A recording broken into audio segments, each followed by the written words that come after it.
하나님께서 죄된 하나님의 자녀들에게 갖고 계신 마음입니다.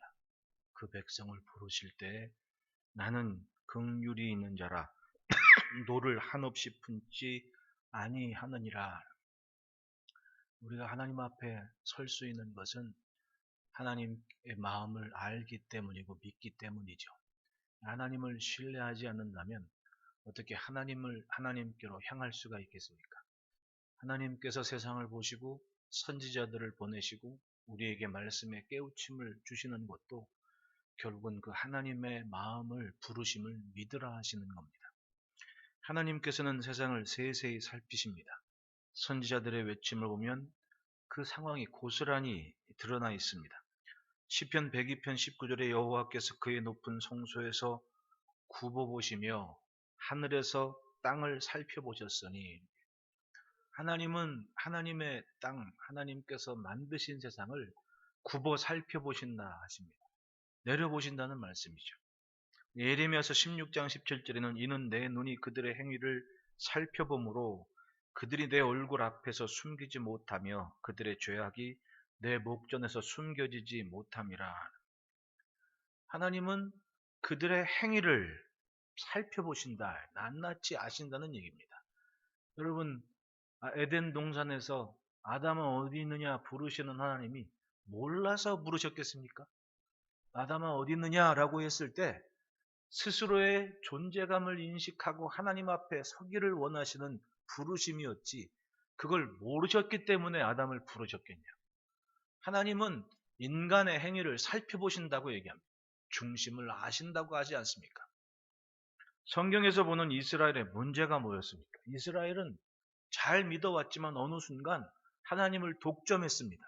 그리고 마치 자신들이 하나님이 자신들의 소유인 줄 알고 자신들의 모든 것이 하나님 안에서 정당화되는 줄 그렇게 생각을 합니다.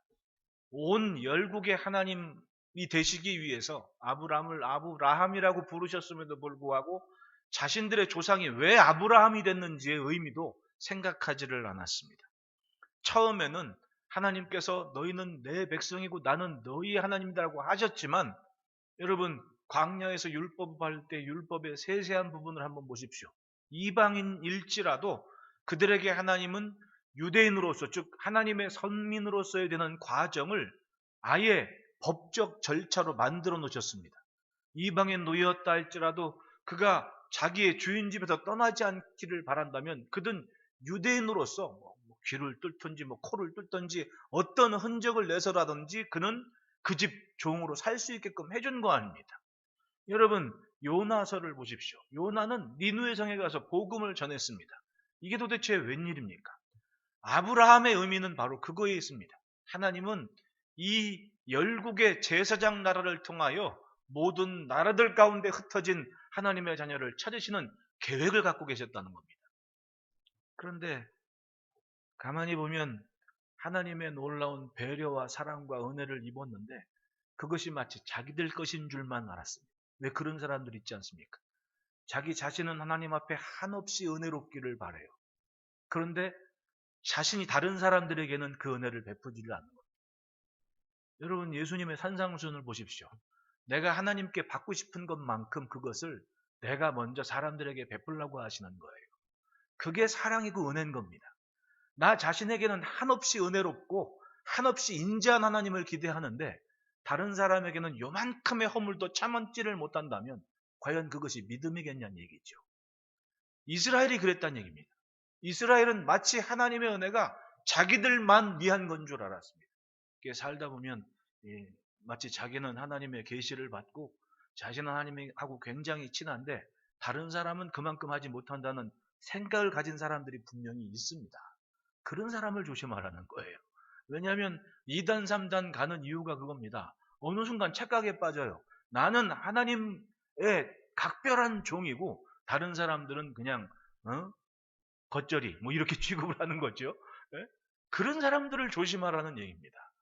이스라엘은 그런 마음을 갖고 하나님의 마음을 품지를 못했다는 얘기입니다. 생각해보니 대단한 은혜를 받은 건 맞습니다. 여러분, 수고도 아니하고 애쓰지 않은 가나안 땅을 졸지에 이스라엘한테 그냥 넘겨주신 하나님 보십시오. 그러면 여러분 1000년이 넘는 세월을, 예? 그러면 그 가나안 사람들은 뭐하고 산 거예요? 그 사람들의 삶은 도대체 뭐냐고요. 예? 근데 그 굉장한 세월을 아무것도 아니게 덮어버리시고 그냥 홀라당 믿음으로 하나님 쫓은 아브라함과의 약속 때문에 그걸 그냥 주시는 거예요. 이유가 있다면 바로 그겁니다. 먼 옛날 이스라엘 조상 아브라함이 하나님의 말씀을 쫓아가서 그 땅을 거닐었다는 이유 하나 때문에 그 땅을 고스란히 이스라엘 민족에게 주신 거예요. 여러분, 그러니까 이 하나님의 시간을 믿는다면 오늘 예수 잘 믿으시기를 바라요. 내가 다니는 땅의 관계와 지경을 온전히 하시기를 바라요. 여러분, 살다 보면 그런 건 느끼잖아요. 이렇게 돌아다니다 보면 언젠가 한번 와봤던 동네 같아. 예? 어릴 적에 지나갔던 동네 이런 걸 느낄 때가 있잖아요. 사람 사는 게 그렇다니까요. 그러니까 반경 50km를 넘어서 어딘가 특별하게 가게 되면 그건 언젠가 갔던 동네. 신기해요, 그게. 여러분, 아브라함이 미처 후손들에 대한 기대감도 없었을 때 딱 하나 말씀에 순종해서 다닌 그 이유 하나로 그 가나안 땅이 고스란히 수백 년 뒤에 이스라엘 것이 되었다는 게 이게 믿어지냐고. 근데 그렇게 하셨거든요. 그렇다 보니 이스라엘이 교만해지기 시작했습니다. 자기들은 뭘 해도 하나님의 은혜와 능력을 힘입고 삽니다. 신기한 은혜를 입고 사는 거예요. 너무 가까워진 겁니다. 눈만 뜨면 성전이 있고, 눈만 뜨면 하나님의 임재가 보이고 너무 가까워졌어요. 그렇다 보니 하나님과의 관계를 가볍게 생각을 했습니다. 이게 뭐든지 그러지 않습니까? 되풀이 되다 보면 익숙해지는 거예요. 익숙해지기 때문에 뭐예요? 실수를 하게 된다. 1절부터 3절 말씀에 보면 그들이 말하기를 가령 사람이 그의 아내를 버림으로 그가 그에게서도 타인의 아내가 된다 하자 남편이 그를 다시 받겠느냐 그리하면 그 땅이 더러워지지 아니하겠냐 하느니라. 그러니까 사람들이 자기들끼리 그런다는 얘기죠. 어떤 사람이 아내를 버렸는데 거기에 떠나서 다른 사람의 아내가 됐는데 그 사람을 다시 자기 아내로 삼겠느냐. 그러면 사람들은 그런다는 거죠. 안 된다. 그건 땅이 더러워져서 안 된다. 이렇게 얘기를 한다는 거예요. 그런데 네가 많은 무리와 행음하고서도 내게로 돌아오려 하느냐. 하나님께서 하나님의 자녀들에게 이스라엘에게 유다에게 말씀하는 거예요. 너희가 은밀하게 내게서 떠나가서 많은 무리와 행음하고 간음했지만 나한테 돌아온다고 그렇게 말씀을 하는 거예요. 너희는 싫은데 왜 나는 좋아해야 하나? 내 눈을 들어 헐벗은 산을 보라. 내가 행음하지 아니한 곳이 있느냐? 내가 길가에 앉아 사람들을 기다린 것이 광야에 있는 아라바 사람 같아서 음란과 행악으로 이 땅을 더럽혔노라. 예를 들어 창세기 38장을 보면 뜬금없이 야곱의 12아들 중에서 유다의 얘기가 나오지 않습니까? 그러니까 유다가 양치러 갔는데 광야에서 쉽게 말하면 매춘부, 창녀를 만난 겁니다. 근데 그게 누구였어요? 다말이, 아니 서방님 돌아가시고 혼자 어떻게 자기가 가업을 이어야 되는데 당시 시형제 제도라면 막내 또래님이 어떻게 좀 사랑구실하고 성장하면 자기와 동침, 시형제 제도라는 게 그겁니다. 형제와 동침해서 자기 남편의 기업을 잇는 게 고대 근동의 문화였고 관습이었다는 거예요. 그날을 기다리는데 막내 또래님이 장성했는데도 자기 본가에 있는 자기를 부르지 않으니까 다말이 뭐예요? 길가에 있는 여인, 즉 창녀로 분장을 하고 거기 서 있었는데 유다가 이게 지나가다가 이제 마음이 동해서 그 여인을 데리고 동침을 해서 자식을 낳았다는 겁니다. 어느 날 소문이 들려요. 야, 당신 며느리가 애를 가졌대. 아니, 그럴 수가 있나? 그리고 화가 났는데 뭐예요? 다말이 내가 누군지는 모르지만 그 남자의 물건이 이거 있습니다. 그러니까 누구 거예요, 그게? 성경이 있죠, 여러분들? 네, 성경에 없는 얘기가 아니죠. 딱 보니까 자기 거거든요. 유다가. 유다가 뭐라 그래요? 며느라, 네가 나보다 지혜롭다. 지혜롭다. 그렇게 다말이 유다 가문의 그런 명맥을 이어가고 그 다말이 결국은 그리스도의 족보에 들어가는 지혜로운 여인이 되지 않았습니까? 바로 그 모습을, 그 관습을 얘기하는 겁니다. 그러니까 고대 사회에는 그런 여인들이 많았다는 거예요. 어디에? 광야에 목축하고 돌아다니는 그런 사람들, 그리고 상단들, 아라바 사람들은 무역하는 사람들이거든요. 그러니까 무역하는 사람들이 오가고 머무는 그런 도시에, 가령 성경에 여리고성에 있는 누구? 라합 같은 여인들 같은 사람들이 결국은 그런 문화권에 있는 사람들이란 겁니다. 근데 이스라엘이 어느 날 노골적으로 그걸 목적으로 했다는 얘기입니다. 신앙적으로. 그러니까 어떻게 해요? 굶주린 여인처럼, 굶주린 여인이 남정네들을 찾듯이 이것저것 기웃기웃대면서 아예 노리고 있다는 얘기죠. 무엇을? 바알을, 아세라를, 우상들을 그렇게 탐심으로 바라보고 있었다는 얘기입니다. 그러니 하나님 보시기에 얼마나 기가 찰 노릇입니까? 행위를 감찰하신 하나님, 그걸 보시니까 3절 보십시오. 그러므로 단비가 그쳤고 늦은 비가 없어졌느니라. 그럴지라도 내가 창녀의 낯을 가졌으므로 수치를 알지 못하느니라. 일이 잘못됐는데 부끄러움 줄도 모르고 수치를 모르더라는 거예요. 사람이 지옥을 경험하는 때가 바로 그겁니다. 수치를 모르는 사람. 그러니까 쉽게 말하면 뻔뻔한 사람들이 문제야. 요즘 사람들 보면은 수치라는 게 없지 않습니까? 수치라는 게. 잘못된 게 버젓이 있는데 증거를 내놓으라고. 이렇게 얘기를 한단 말이죠. 과거의 어른들은 그런 문화는 아니었거든요. 스스로가 잘못된 것을 인식하면 누군가 알게 됐을 때 그걸 부끄러워하는 양심을 가지고 뭐 정치인이건 경제인이건 사태라든 물러나든 그런 걸 해요. 근데 지금은 어떤 시대가 됐습니까? 증거를 가져오라고. 그렇게 얘기하는 거예요. 수치를 모르는 세상이 돼버리고 만 거예요. 뭐가 문제입니까? 단비가 그쳤고 늦은 비가 없어졌다. 이거는 굳이 무슨 영적인 비운이 어쩐 이런 얘기 할 것도 없습니다. 여러분 지금 우리 시대의 문제가 뭡니까? 네? 비가 온다고요? 짬 되실 시간 되실 때 그 뭐 세상은 넓다니 뭐니 그런 다큐멘터리, 문화 교육 다큐멘터리 프로 한번 보십시오. 전 세계적으로 유명한 여행지를 다니는 사람들이 뭐 오스트리아건 무슨 뭐 중동이건 뭐 미국이건 어디건 심지어는 사해까지, 네? 물이 다 말라가요. 그건 뭐예요? 단비가 그쳤고 늦은 비가 없는 시대가 돼버린 겁니다. 이미.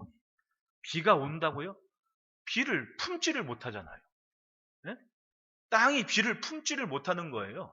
그게 구멍이 나버린 겁니다. 어딘가로 새고 있지 않습니까? 비가 있는 것 같은데 여러분 우리나라도 물 부족 국가예요. 네? 식량도 자급자족도 안 되는 나라입니다. 여차하면 우리나라도 굉장히 곤란한 나라입니다.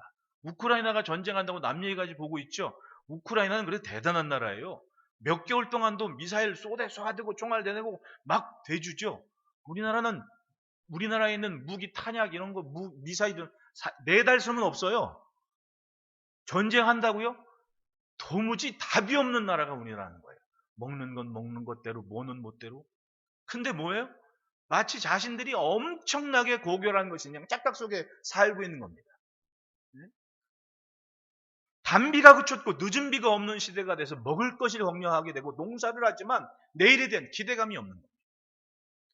며칠 전에 작년에 이스라엘 다녀온 그 영상을 봤는데 사회가 예전에는 제가 처음 갔을 때만 해도 아니 뭐 우리 권사님들 갔을 때만 해도 그렇게 많이 안 걸어도 사해 바다에 들어갔어요.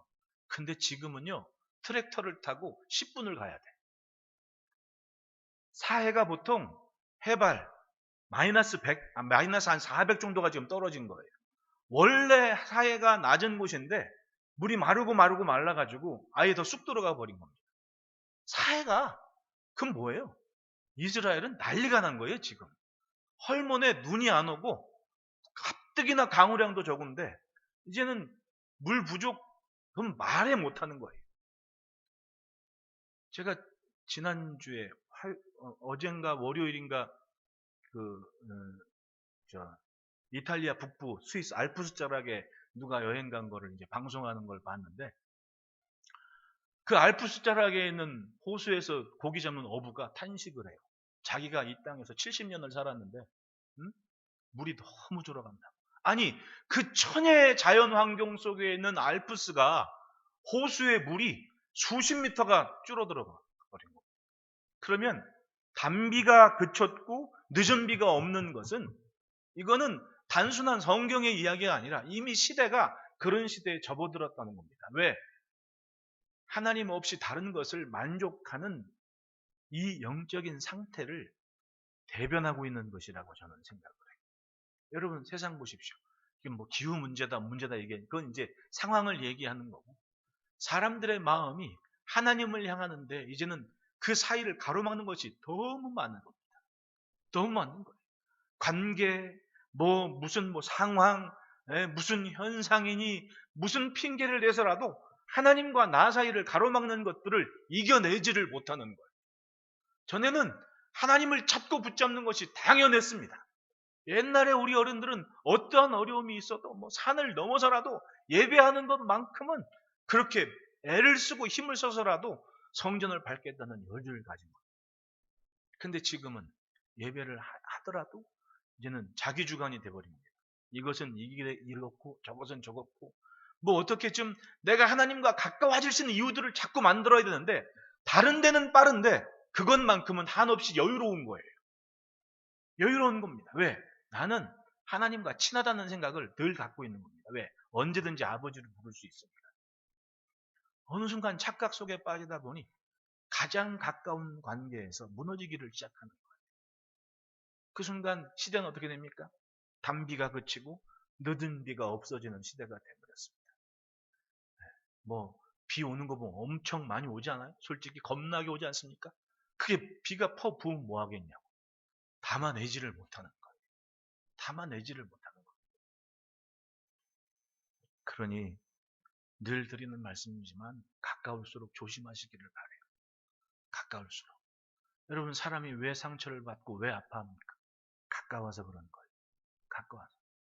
상관없는 사람이 나한테 욕한다고 내가 상처받습니까? 뭐야? 그리고 지나가지. 근데 가까운 사람이니까 한마디 말이 아픈 거야. 그걸 하나님과 나 사이의 관계에서 한번 생각해 보십시오. 얼마나 큰 상처가 되겠는지. 우리는 그런 생각을 하면서 살아야 돼요. 가까우니까 늘 그렇다고? 아니요. 아닐 수가 있다. 아닐 수가 있다.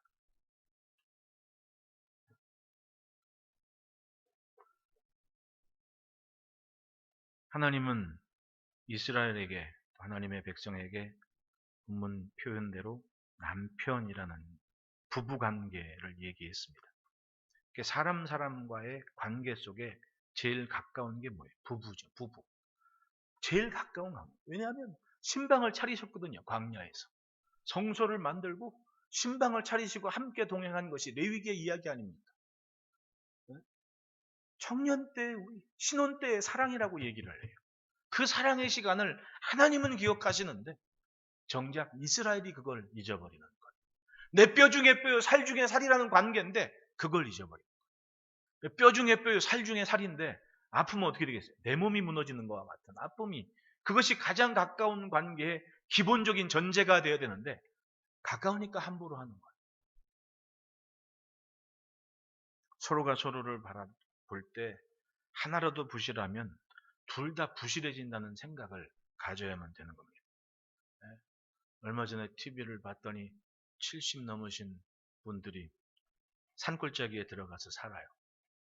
요즘은 70은 정정하고 농사도 지을 수 있는 나이니까 그러려니 했지만 밥을 먹는데 할머니가 그러는 거예요. 50년 넘게 살았는데 밥이 맛있다고 말한 적이 한 번도 없다고. 야, 진짜 그러고도 살 수 있나? 그 할아버지 용감하신 할아버지야. 어떻게 50년을 살면서 야, 밥 맛있다 이 말을 어떻게 안 하고 살 수가 있냐고. 내 상식으로는 이해가 안. 그러고도 살 수 있네. 살아남았어 했던 그 할아버지는 할머니가 그 얘기를 하니까 그제서야 그러고 보니까 이게 참 맛있네 이 얘기를 하는 거예요. 50년 만에 처음 했대 카메라 앞에서. 재밌죠? 사람 사는 게 그렇더라니까. 그 50년 동안 살았는데 그냥 덤덤하게 살아간 거야. 왜냐하면 늘 있으니까. 좋은 말 한마디 제일 가까운데 먼저 해야 되는데 그 말을 못하고 사는 거지. 뒤늦게 후회하면 못하겠습니까? 뭐 하겠습니까? 하나님과 이스라엘 백성들은 부부 관계라고 하셨습니다. 지켜야 할 것을 지키지를 못했습니다. 총각 처녀는 가까우면 사고지만 부부 관계는 멀어지면 사고 아닙니까? 안 그래요? 그런데 본문 표현처럼 어떻게 돼요? 이 부부가 남의 아내가 됐고 그리고 아예 길거리의 여인이 돼버리고 말았다. 맨발로 바알에게 뛰어갔습니다. 바알이 한둘이 아니라 숱한 바알들이 아예 2절에 내 눈을 들어 헐벗은 산을 보라라고. 내가 행음하지 아니한 곳이 어디 있느냐. 산이란 산은 모두가 우상천지가 돼서 아예 민둥산이 돼버렸습니다. 제 생각하기에 왜 민둥산이 됐을까요?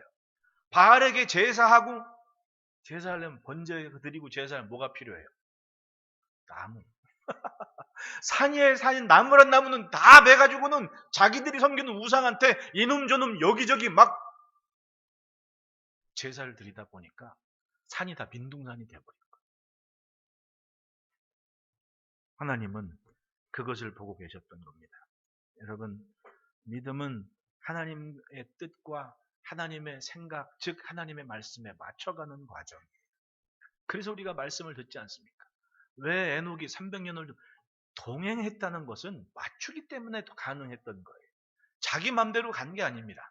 하나님을 만난 순간 그 뒤로 동행을 한 거예요. 아브라함의 믿음이 왜 아브라함이었습니까? 왜 열국의 아비의 믿음이었습니까?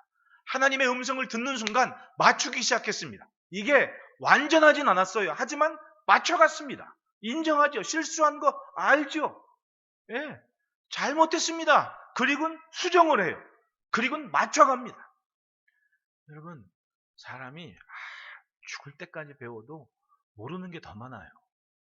제가 얼마 전에 제임스 앱이라는 그 망원경 만든 여자 교수님 기사를 읽었는데 어릴 적에 꼬마 소녀였을 때 그때부터 우주에 대한 관심을 갖고 그때 뭐 케플러 망원경이 전부였을 시대에 그리고 이제 뭐 얼마 전까지 허블 망원경이 우주 관측하는 데 최고였잖아요. 근데 자기가 아주 뛰어난 망원경을 만들기를 작심을 하고 70세가 돼서 그 일을 이룬 거예요. 우주에 딱 지금은 이제 망원경을 여기서 한 게 아니라 이제 우주선에 태워가지고 우주의 적정한 궤도에 망원경을 쏴 올리는 거예요. 디지털 시대가 됐으니까. 그리고 통신이 되니까. 거기서 쏴 올린 상태에서 우주를 촬영하는데 제가 무슨 용검자리인가 뭔가 그 사진 찍은 거 보니까 야 우주가 이렇게 아름다웠구나. 뭐 예전에 뭐 허블 망원경이 그건 우주선이 찍어온 건 유도 아니에요. 그걸 딱 바이든 대통령이 그걸 딱 해놓고는 저걸 했잖아요. 브리핑을 했잖아요. 나 그 사진 보고 놀랐습니다. 야, 진짜 사람이 뭘 안다는 게 이렇게 부질없는 게 돼버린 거예요. 하나님이 만드신 세상은 진짜 인간의 생각으로 요만큼도 가늠할 수 없는데, 그거 좀 안다고 그렇게 머리 들고 사는구나, 인간이. 이런 생각이 들더라니까요. 누가 하나님을 알겠습니까? 안다고요? 우리는요, 죽을 때까지 맞춰가도 모르는 게 더 많은 사람들이. 그런데 어줍지 않게 교만해진 이스라엘은 마치 하나님이 자기들의 전매 특허인 양 하나님이 이랬고 하나님이 저랬고 이러면서 하나님을 이용하기 시작했습니다. 마치 하나님을 향한 것이 하나님을 향한 자기의 생활이 하나의 액세서리처럼 그렇게 자랑을 하고 시작했는데 뭐가 무너진 거예요? 삶이 무너진 겁니다. 정말 귀한 게 무엇인지 정말 아름다운 게 무엇인지 착각을 하며 사는 거예요. 그러면 어떻게 돼? 여기저기 우상천지가 돼요. 제가 살다 보니까 얼마 전 권사님이 저한테 그런 얘기를 해요. 정이 없고 딱딱하고 무뚝뚝하고 이런 얘기를 그런 얘기가 저는 애써 부인하거나 그러진 않아요. 원래 성격이니까 성격 어디 가겠습니까? 근데 성격인데 왜 그런 얘기가 있나 가만히 생각을 해봤습니다. 왜냐하면 저도 전도사 시절도 있었고 막 그러잖아요. 근데 내가 가만히 보니까 그 전도사 시절에 만났던 제자들도 마찬가지였어요. 그 제자들이나 그 아이들과의 관계가 교회를 넘어서지는 않아요. 내가 가만히 보니까 교회를 넘어서지는 않아요. 뭐든지 교회 중심이었고 교회가 기준이다 보니까 과연 이 대화나 이 만남이나 무엇이가 됐든 이 관계가 중요하게 생각해야 될 게 뭐냐라는 것에서 교회가 무너지면 이 관계는 딱딱한 관계가 돼버릴 수밖에 없더라. 그게 내 성격인 거야. 내 가장 하나의 한 중요한 하나의 기준이 돼버린 것 같습니다. 살다 보니 그렇더라고요. 네? 근데 만약에 그게 무너지지 않습니까? 근데 무슨 문제가 생겨요? 이게 친목계가 돼버리는 거예요. 교회를 향한 그런 중심이 무너지면 결국은 만남과 관계는요, 친목계가 돼버린다니까요. 가만히 한번 생각해 보십시오. 친목계가 되다 보니까 이스라엘이 어떻게 돼버린 거예요? 여기저기 자기들 마음대로 산당 만들어 놓고 제단 만들어 놓고 하나님이 아니라 바알을, 즉 하나님보다 더 좋은 것을 만들어 놨습니다. 하나님의 집이 어디냐? 여기요. 근데 다른 건 만들어 놓고 그게 하나님인 양 살고 있는 거예요. 착각 속에서 하는 겁니다. 어떻게 됩니까? 단비가 그치고 늦은 비가 그치는 시대가 되어버리는 거죠. 이건 시대의 문제입니다, 여러분. 어느 개인의 문제가 아니라 시대의 영성이 그렇게 돼버린 겁니다. 전도하기 힘든 시대가 됐죠. 이제는 누구 하나 지금 날 보고 교회 오면 좋겠는데 날 보고 교회 오는 그런 마음을 갖는 시대가 아니에요, 이제는. 왜냐하면 내 모습보다 더 좋은 게 더 많은 거예요. 내가 만약에 뭐 이재용이 됐든 이건희가 됐든 그래도 교회는 안 와. 그런 시대가 돼버렸습니다. 단비가 그치고 늦은 비가 그칠 수 있는 충분한 조건은 이미 돼버린 시대가 돼버린 거예요. 그나마 오늘 살고 있는 게 은혜지요. 하나님께서 원하시는 게 뭡니까? 분명한 것, 하나님의 각오와 뜻을 믿고 그만큼 맞춰내는 겁니다. 하나님께서 나는 너밖에 없다. 내가 너를 위해 내 아들을 희생했다 그러면 나 역시 그 아들 예수를 향한 전적인 헌신과 믿음을 가지고 하나님께서 좋아하시는 것을 붙잡고 살아내는 용기. 평생을 살아도 나는 이만큼뿐인 못했지만 내게는 주님이 계셨습니다라는 고백이 들려진다면 그 신앙은 성공한 겁니다. 안 그렇습니까? 내가 평생을 들여서 하나님의 교회를 섬겨왔습니다. 그게 바로 여기입니다라고 했을 때 그게 얼마나 큰 영광이고 자랑이 되겠냐. 그건 진짜 큰 복이에요. 그럼 여러분, 한 교회를 죽을 때까지 섬길 수 있는 게 얼마나 큰 은혜인지 아십니까? 여러분 한번 가만히 생각해 보십시오. 내 삶이 하나님께서 보실 때 어느 의미가 있는지. 지금 이 시간 이전으로 돌아가서 좀 다듬어 보면 참 우스운 때도 있었고 참 모질한 때도 있었고 그런데 마치 굉장한 것처럼 생각하고 있었고 하지만 지금 나는 여전히 교회 안에서 하나님을 향한 마음을 가지고 자리하고 있다는 게 얼마나 큰 은혜고 영광인 줄 아시냐. 그거는 나는 천국 가서도 할 말은 있다고 생각을 해요. 그게 자부심이고 자랑이고 그게 존재감이라고 나는 그렇게 생각을 합니다. 근데 이스라엘은 뭘 지켜내지를 못했어요. 그 믿음을 못 지켰던 거예요. 그리고 다른 것에 마음을 빼앗기기 시작했습니다. 하나님보다 더 좋은 곳을 여기저기 만들어 놨습니다. 그게 바로 헐벗은 산들의 모습이었던 거예요. 좋은 줄 알고 쫓아갔는데 아예 헐벗게 만들어버린 거. 기억하십시오. 복된 사람이 사는 땅이 복된 땅이 되는 거예요. 더 좋아 보인다고 쫓아갔다가 세상을 민둥산으로 만들어 놓은 거예요. 바알은 그렇게 자극을 합니다. 이게 더 좋으니까. 그리고 욕망과 탐심으로 인해서 어떻게 하든 자기 마음대로 무엇인가를 해내게끔 부추기는 게 바알이 하는 짓. 바알이 하는 짓입니다. 내 안의 욕망을 아주 자극을 해요. 여러분, 사탄은 성냥불로 불꽃만 튀깁니다. 그리고 타오르는 건 뭐예요? 내 안에 욕망이 타오르는 거. 욕망이 타오르는 거. 그리고 기어이 세상을 민둥산으로 만들어내는 거죠. 우리는 하나님께서 기억하시는 것, 하나님께서 보고 계시는 것대로 맞춰야 됩니다. 하나님은 역사 속의 이스라엘을 통해 교훈하십니다. 6절에 요시야 왕 때 여호와께서 또 내게 이르시되 너는 배역한 이스라엘이 행한 바를 보았느냐. 그가 모든 높은 산에 오르며 모든 푸른 나무 아래로 가서 거기서 행음하였도다. 그가 이 모든 일을 행한 후에 내가 말하기를 그가 내게로 돌아오리라 하였으나 아직도 내게로 돌아오지 아니하였고 그의 반역한 자매 유다는 그것을 보았느니라. 이스라엘이 멸망할 때 이유는 뭐예요? 여기저기 뭐 금송아지 만들어 놓고 쫓아갔거든요. 대놓고. 예? 근데 유다는 그걸 봤단 말이에요. 그래서 유다와 이스라엘의 차이는 뭐였어요? 유다에는 그래도 예루살렘에 성전이 있었습니다. 예? 그리고는 봤거든요. 이스라엘이 어떻게 멸망하는지 아수르에 의해서 완전히 초토화되는 지켜봤습니다. 그게 대략 한 100년 정도 역사의 교훈 삼아 살았을 거 아니에요. 근데 웃긴 게 그걸 봤는데도 불구하고 예루살렘에 있는 유다가 그 망하는 짓을 쫓아가더라는 거죠. 여러분, 시대의 문화를 거스를 수 있어요?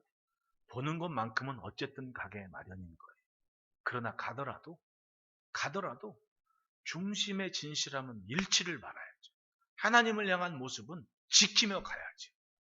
근데 오간데 없어진 거예요.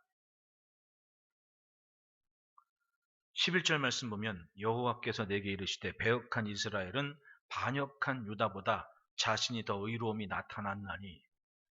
왜냐하면 지금 하나님 말 표현대로 이 쉽게 말하면 뭐냐면 야 그래도 이스라엘은 나 니는 뭐니 이렇게 얘기하는 거죠.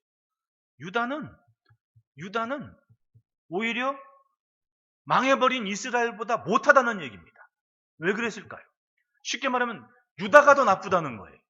왜냐하면 유다는 누가 봐도 성전이 있는 사람들이거든요. 그러면 잘 가야지. 근데 성전은 있는데 뭐예요? 삶이 너무 위선적이었다는 얘기지. 이스라엘은 처음부터 금송아지를 섬겼어.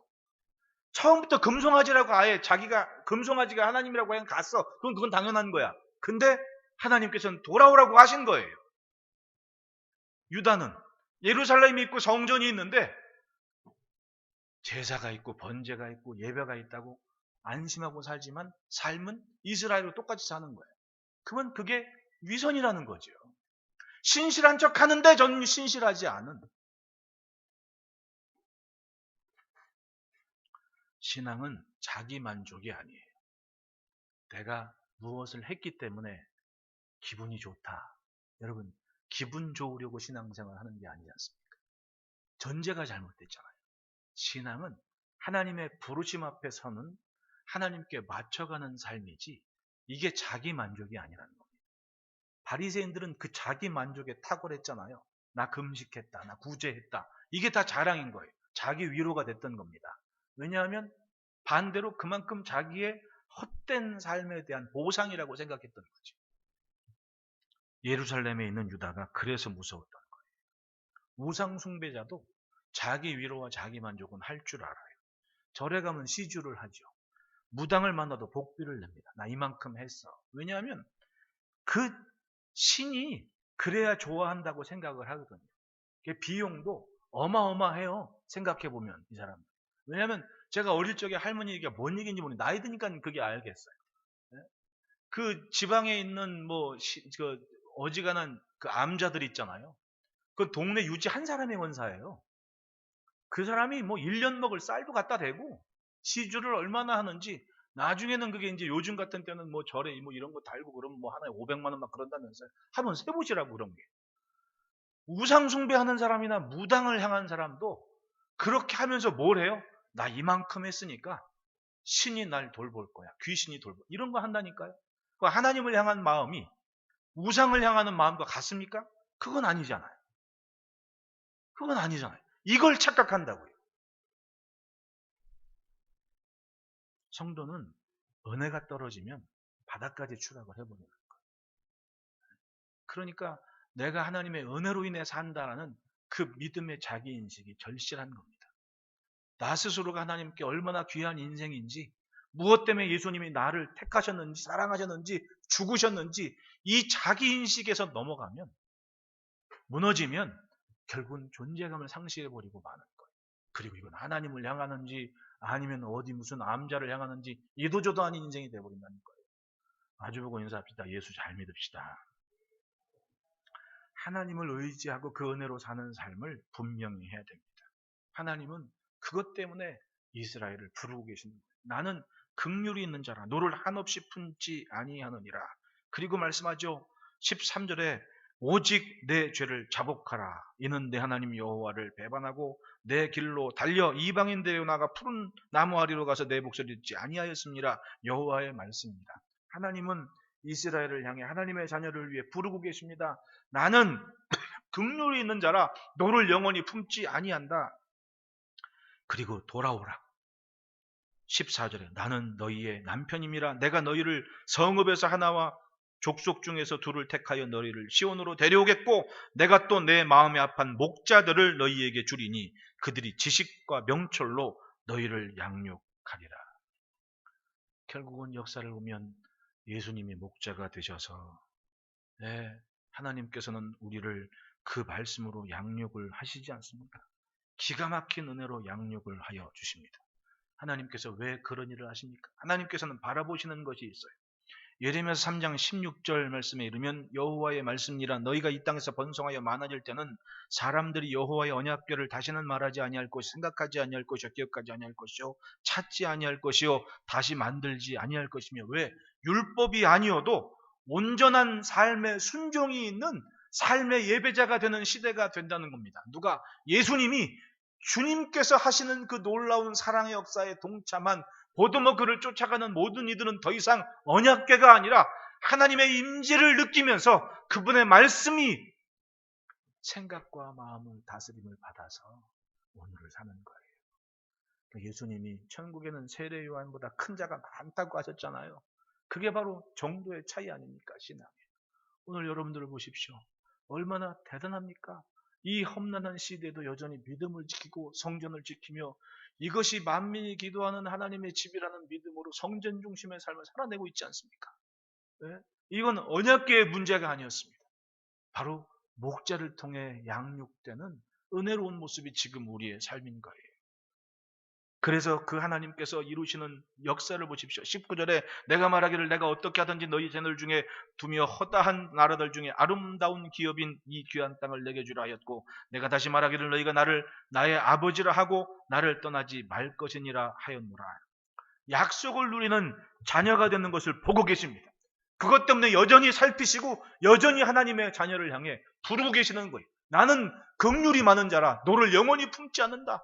누구든 예수를 믿기만 하면 하나님의 자녀가 되는 권세를 주신 거 아닙니까? 그래서 우리가 하나님을 아버지라 부르는 거예요. 놀랄 일이 아닙니다. 그렇게 하라고 하셨거든. 따라합시다. 하나님은 기다리신다. 22절 보십시오. 배역한 자식들아 돌아오라. 내가 너희의 배역함을 고치니라 하시니라. 그 말씀에 기도가 드려집니다. 한번 그 뒤부터 읽어봅시다. 보소서 시작. 보소서 우리가 주께 왔사오니 주는 우리 하나님 여호와이심이니이다. 작은 산들과 큰 산 위에서 떠드는 것은 참으로 헛된 일이라. 이스라엘의 구원은 진실로 우리 하나님 여호와께 있나이다. 부끄러운 그것이 우리가 청년의 때로부터 우리 조상들의 산업인 양떼와 소떼와 아들들과 딸들을 삼켜 싸운 즉 우리는 수치 중에 눕겠고 우리의 치욕이 우리를 덮을 것이니 이는 우리와 우리 조상들이 청년의 때로부터 오늘까지 우리 하나님 여호와께 범죄하여 우리 하나님 여호와의 목소리에 순종하지 아니하였습니다. 이 기도가 바로 회개의 기도입니다. 하나님께서 말씀하신 것을 인정하는 것. 하나님께서 보시는 것을 인정하지 않는 교만이 결국은 하나님께로부터 멀어지게 만든 거 아닙니까? 하나님께서 보시는 것을 인정하고 그걸 붙잡고 회개하고 주님께로 더 가까이 나아가는 것. 그게 아브라함의 모습이었잖아요. 오늘 우리도 나는 긍휼이 있는 자라 하시는 주의 음성을 듣고 순종해서 멀어지지 않도록 주님 마음을 품고 주님께로 다가서는 지혜로운 삶을 지켜냅시다. 그러면 단비가 그치고 늦은 비가 그친 시대에도 여호와의 물된 동산 같은 아름다운 기업의 복이 바로 우리들의 삶이 될 줄 믿습니다. 기도하겠습니다. 하나님 아버지 감사합니다. 우리로 하나님께로부터 멀어지지 않게 하여 주시고 하나님의 말씀을 마음으로 품고 믿음으로 살게 하심에 이 저녁에도 하나님을 예배하게 하심 그 은혜를 감사하며 주를 바라보오니 주여 가무는 때 기근의 때에도 여호와의 물된 동산 같은 아름다운 가정들이 되도록 하나님께서 늘 하나님의 은혜의 단비를 부어 주시옵소서. 보는 것보다 보이는 것보다 더 험한 시대를 삽니다. 그러나 주의 날개 아래 숨기움 받은 우리의 삶을 안전케 하시고 오직 하나님의 기쁨의 결실만 우리 안에 충만케 하여 주옵소서. 예수님 이름으로 기도합니다.